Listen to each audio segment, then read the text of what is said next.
ജാസ്യം മഴുവാൻ വരാഭകരം പൂഞ്ചായലിൽ ഗംഗയും തഞ്ചും സുന്ദരമൂർത്തിയായ സുദുരമായ കാരുണ്യവാരാശിയായ അഞ്ചിക്കുഞ്ചിരിശയ്ക്കും അഗ്രിജയ തണ്ടങ്ങമേറ്റും തലപ്പുഞ്ചക്ഷേത്ര മഹേശ നൽകുക വരം സത്യം ശിവം സുന്ദരം. 3000ഓളം അതിൽ പരം വർഷങ്ങൾക്ക് പഴക്കമുള്ളതായ ഒരു ക്ഷേത്രം.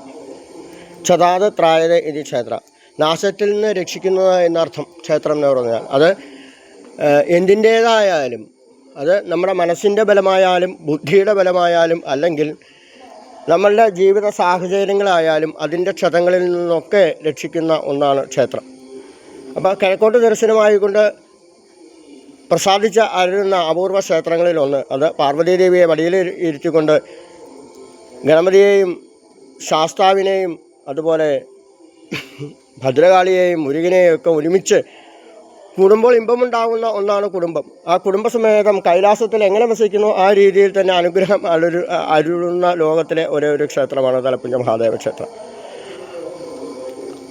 അപ്പോൾ ഭഗവാന്റെ പൂർണ്ണ രമായ രമണം വന്ന് പൂർണ്ണത്രയീശ്വരം അവിടെ തൃക്കേട്ടയ്ക്ക് അവിടെ വളരെ പ്രധാനമാണ് പൂർണ്ണത്രയീശ്വരൻ്റെ അടുത്തൊക്കെ. അപ്പോൾ അശ്വതി വരണ കാറ്റുകാരോന് മഹിരം തിരുവാറുടെ പുണം പ്രതയിലായാലും എന്ത് നാള് എല്ലാ നാളും നല്ലതാണ് നമ്മുടെയൊക്കെ ചിന്തയാണ് അല്ലേ. ഇപ്പോൾ എന്ത് കൂറാണ്, അതാണ് ഇതാണ്, ആ നാളിന് കുഴപ്പമുള്ളൂ, ഈ നാളിന് കുഴപ്പം ആർക്കാ? കുഴപ്പം മനുഷ്യൻ്റെ മനസ്സിന് മാത്രമേ ഉള്ളൂ.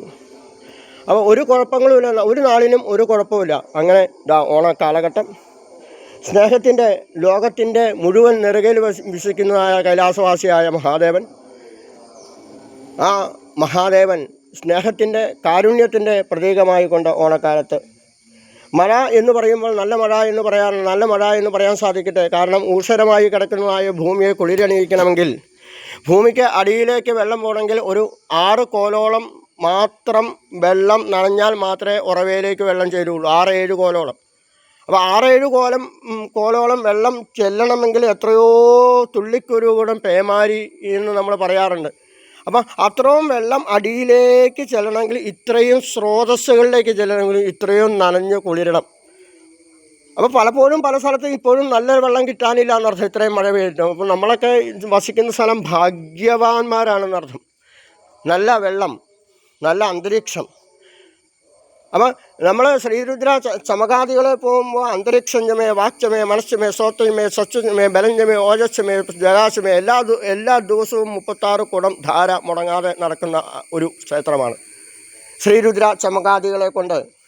അപ്പോൾ ഏകാദമേ, ത്രിശസമേ, പഞ്ചദശമേ, അപ്പോൾ 1 ആയാലും 2 ആയാലും 3 ആയാലും 4 ആയാലും എന്തായാലും ഇവിടെ പണ്ടപ്പരപ്പും പരാതിയില്ലാതെ പ്രാർത്ഥിച്ചുകൊണ്ട് 3 പ്രദക്ഷിണം വെച്ച് തൊഴുത് നമസ്കരിക്കുമ്പോൾ ഇവിടെ തന്നെ അവിടെ അനുഗ്രഹ കല വർദ്ധിപ്പിക്കുന്നുണ്ട്. തിങ്കളും കൊണ്ടയും ചൂടുമീശൻ പദ പങ്കജം ചേർന്ന് ഈ നാടുപാമ്പേ. ഇവിടുത്തെ പ്രത്യേകത നമുക്കറിയാം. തിങ്കളാഴ്ച ദിവസം വിവാഹം കഴിക്കാത്തവർക്ക് വിവാഹം നടക്കാൻ വേണ്ടിയിട്ട് അവിടെ സ്വയംവര പുഷ്പാഞ്ജലി നടക്കുമ്പോൾ ഒരേ പാത്രത്തിൽ നിന്ന് തന്നെ പാർവതി ദേവിക്കും പ്രാണാഹുതി വയ്ക്കുന്ന ലോകത്തിലെ ഓരോരോ ക്ഷേത്രത്തിൽ സ്വയംവര പുഷ്പാഞ്ജലി നടക്കുമ്പോൾ 90 ദിവസവും ആലോചന വരുന്നു.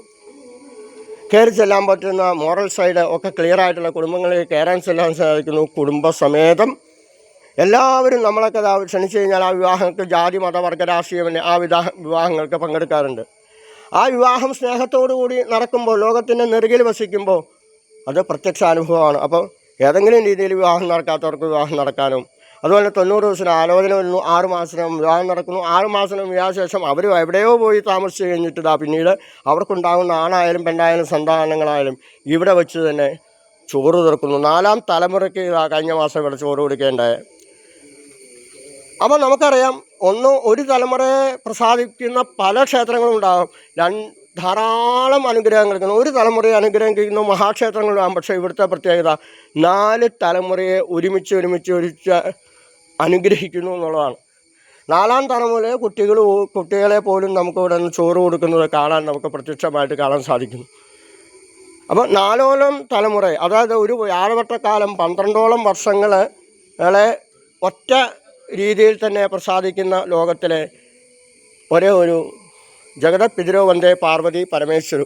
ജഗതപിതരോ അവിടെ ഏകവചനമാണ് പ്രയോഗിക്കുന്നത്. ജഗതപിതാക്കന്മാരായ പാർവതി പരമേശ്വരന്മാർ അനുഗ്രഹം അരുളുമ്പോൾ എല്ലാവർക്കും ആഘോഷങ്ങളില്ലാതെ ഒരു ഓണക്കാലം നേരുമ്പോൾ ഞങ്ങൾക്ക് നാളെ മറ്റന്നാളുമായിട്ട് ധാരാളം കുട്ടികൾക്ക്, അമ്മമാർക്ക് അതുപോലെ കഷ്ടത അനുഭവിക്കുന്നവർക്ക് സദ്യക്കുള്ള കിറ്റുകൾ എത്തിക്കേണ്ടതുണ്ട്. നമ്മൾ ധാരാളം എന്തോരം 3 വാളൻ മതി ഒരാൾക്ക് പരിപൂർണമായിട്ട് അധ്വാനിക്കാനുള്ളതായ ഒരു അംശം. പരിപൂർണമായിട്ട് അധ്വാനിക്കുന്ന ഒരാൾക്ക് 3 വാളൻ മതി ആഹാരം, ബാക്കി മുഴുവൻ കഴിക്കുന്ന വ്യവസ്ഥ. അപ്പോൾ അതിൻ്റെ ഒരംശം മാറ്റി കഴിഞ്ഞ് 9605139916 എന്ന നമ്പറിലേക്ക് എന്തെങ്കിലും ഒരു തുക, ₹1 മുതൽ 1000 രൂപ വരെ സ്വീകരിക്കും. ഇന്നും നാളെയായിട്ട് കിറ്റുകൾ പാക്ക് ചെയ്യുന്നുണ്ട്. അർഹതപ്പെട്ടവർക്ക് എത്തിക്കണം. അത് ഒരു ദിവസത്തെ ആഹാരത്തിനല്ല, ഒരാഴ്ചത്തെ. നമ്മൾ ചോറ് കൊണ്ട് കൊടുത്താൽ തീർന്നു, പകുതി ചിലപ്പോൾ കളയും, അത് ഓർക്കില്ല. അപ്പോൾ നമ്മളെ ഓർക്കാൻ വേണ്ടിയിട്ടല്ല, ഒരാഴ്ചയ്ക്കുള്ള വസ്ത്രങ്ങളും ഒരാഴ്ചത്തേക്കുള്ള ആഹാര പദാർത്ഥങ്ങളും നാളെ മറ്റന്നാളായിട്ടും എറണാകുളം ജില്ലയിലെ ജാതി മത വർഗ രാഷ്ട്രീയ ഭേദമന്യുള്ളതായ സനാഥ കുട്ടികൾക്ക്, അമ്മമാർക്ക്, വൃദ്ധസദനങ്ങൾക്ക് എത്തിക്കാൻ പരമാവധി ഒരംശം, ഒരു നാണയം അല്ലെങ്കിൽ ഒരു 10 രൂപ ഇന്ന് ഇറക്കുകയല്ല. ഇത് മഹാദേവൻ്റെ അനുഗ്രഹമാണ്. അപ്പോൾ അവരും മഹാദേവന്മാരാണ്, അവരും പാർവതി ദേവിമാരാണ്. അവരും എന്നെപ്പോലെ തന്നെയാണ്, നിങ്ങളെപ്പോലെ തന്നെ, നമ്മളെപ്പോലെ എല്ലാവർക്കും വേണം ഓണം. എല്ലാവർക്കും ഒരുമിച്ച് ഓണം ഉണ്ണാൻ സാധിക്കട്ടെ. 9605139916 എന്ന നമ്പറിലേക്ക് എന്തെങ്കിലും ഒരു തുക ഗൂഗിൾ പേ ചെയ്യാൽ അതിൻ്റെ കൃത്യമായ കണക്കുകൾ സമർപ്പിക്കുന്നതാണ്. ലോകത്തിലെ എല്ലാവരും ഒരുപോലെ ഓണം ഉണ്ണട്ടെ എന്ന് പ്രാർത്ഥിക്കുന്നു. എല്ലാവർക്കും നന്മ നിറഞ്ഞൊരു ദിവസം നേരുന്നു. സർവത്ര ഗോവിന്ദനാമ സങ്കീർത്തനം. ഗോവിന്ദ ഗോവിന്ദ അമ്മേ നാരായണ, ദേവി നാരായണ, മഹാദേവ, പഞ്ചാസ്യം മരുമാൻ, നമശിവായ. ഏത് നാമമായാലും ചെന്നിരുന്നത് ഒറ്റ ചൈതന്യത്തിലേക്കാണ്. അതിനെ മഹാദേവൻ എന്ന് വിളിച്ചാലും, പാർവതി ദേവി, ഹരി എന്ന് വിളിച്ചാലും, ദേവി എന്ന് വിളിച്ചാലും, നരസിംഹമൂർത്തി എന്ന് വിളിച്ചാലും, എന്ത് വിളിച്ചാലും ചെന്നെത്തിച്ചേരുന്നത് ഇവിടെ തന്നെയാണ്. തലപ്പുഞ്ച മഹാദേവൻ്റെ അടുത്ത് തന്നെയാണ്. ചുറ്റും 12ഓളം ചുറ്റളവിൽ നടക്കുന്ന ഏത് ക്ഷേത്രങ്ങളിലെ വിശേഷങ്ങൾക്കും കൃത്യമായ രീതിയിൽ തന്നെ ഇവിടുന്നാണ് വഴിപാട് കഴിക്കുന്നത്, ഇവിടുന്നാണ് വിളക്ക് കത്തിച്ചുകൊണ്ട് പോകുന്നത്. അപ്പം ഇത്രയൊരു രാജരാജേശ്വരനായിട്ടിരിക്കുന്നതായ ഒരേ ഒരു ലോകത്തിലെ ക്ഷേത്രമാണ് തലപ്പുഞ്ച മഹാദേവ ക്ഷേത്രവും. ഇവിടുത്തെ ചൈതന്യവും ഇവിടുത്തെ അനുഗ്രഹങ്ങൾ കൊണ്ടതാണ് ഈ നിമിഷം പോലും എൻ്റെ ഒരു ശ്വാസം പോലും ജീവിച്ചിരിക്കുന്ന പോലും ഇവിടുത്തെ ചൈതന്യം തന്നെയാണ് ഞാനും. ആ ചൈതന്യത്തിൻ്റെ ഒരംശം ലോകത്തിൻ്റെ നന്മയ്ക്ക് വേണ്ടി ഇന്ന് മുതൽ രാവിലെ ശാന്തി കഴിഞ്ഞാൽ എല്ലാവർക്കും എത്തിക്കണം. എല്ലാവർക്കും ഭക്ഷണം എത്തിക്കണം, എല്ലാവർക്കും വസ്ത്രം എത്തിക്കണം, എല്ലാവർക്കും ചിരിച്ചുകൊണ്ട് സന്തോഷത്തോടുകൂടി എല്ലാവരും ഒരുപോലെ ഓണം ആഘോഷിക്കട്ടെ. നമഃശിവായ. പാർവതീശ പാവനാശനാ ഹരേ.